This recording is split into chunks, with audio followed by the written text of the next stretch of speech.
তোমাদেরকে একটা জিনিস দেখাবো, এত গুণ থাকা সত্ত্বেও মানে কি বলো, যাই হোক ক্যামেরার সামনে আসতে চাইছে না। তো যাই হোক, সেটা কোনো বড় কথা না, ক্যামেরার সামনে না আসলেও তার গুণগুলো তো তুলে ধরা যায়, সেটাই তোমাদের সাথে তুলে ধরবো। ও এত ভালো ভালো হাতের কাজ করতে পারে, মানে না দেখলে তোমরা বিশ্বাস করবে না। ছোট ছোট কিছু স্টার বানিয়েছিল, আমার বেশ পছন্দ হয়েছে, তাই ভাবলাম যে দেখাই তোমাদের সাথেও একটু শেয়ার করি, তো তোমরা একটু দেখো কি করে বানাচ্ছে। এত গুণ থাকা সত্ত্বেও মানে কি বলবো, মানে গুণটা কাজে লাগায় না।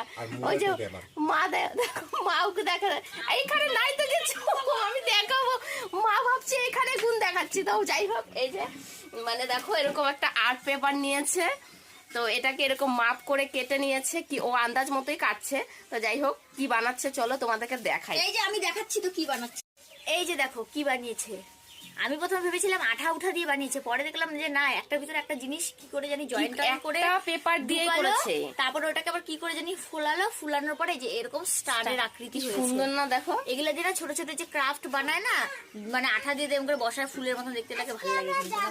ভালো করে বোঝাও। ও বেশ অনেকগুলো বানিয়েছে, দেখো কি সুন্দর না, ছোট্ট একটা স্টার। আর তাই আমি বললাম যে তাহলে একটু আমাকে বানানোটা দেখাতো, তাহলে বন্ধুদের সাথেও একটু শেয়ার করতে পারবো।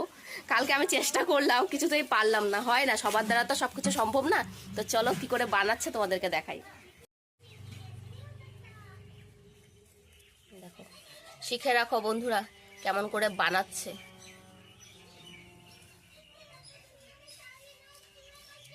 মন দিয়ে দেখো অবশ্যই, তাহলে বুঝতে পারবে। শুরু করে একভাবে কাটলে আমার ভয়েস তো বলে দে, ছোট মাথাটাকে ভিতরে ঢুকাই না তো বুঝবে কেন? ওটা আমি বইলে দিবিনি, আমি বইলে দিব। ও কি করে বানাচ্ছে তোমরা একটু দেখে রাখো। একটা প্রথম দিকটা মাথাটা কিন্তু ভেতরে রেখে দিয়েছে, ও একটা সাইডটাকে বড় রেখেছে, সেই সাইডটার থেকেই ও চারদিকে ফোল্ড করছে। দেখো স্টারের শেপে ও চারদিকে ফোল্ড করে দিচ্ছে। তো আমিও দেখে দেখে শিখছি।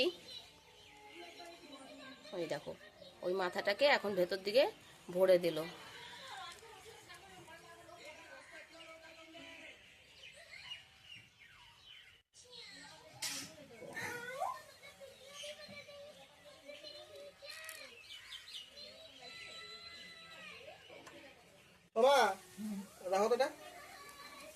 দেখো কি সুন্দর হয়ে গেল, বাহ। দেখো কি মিষ্টি।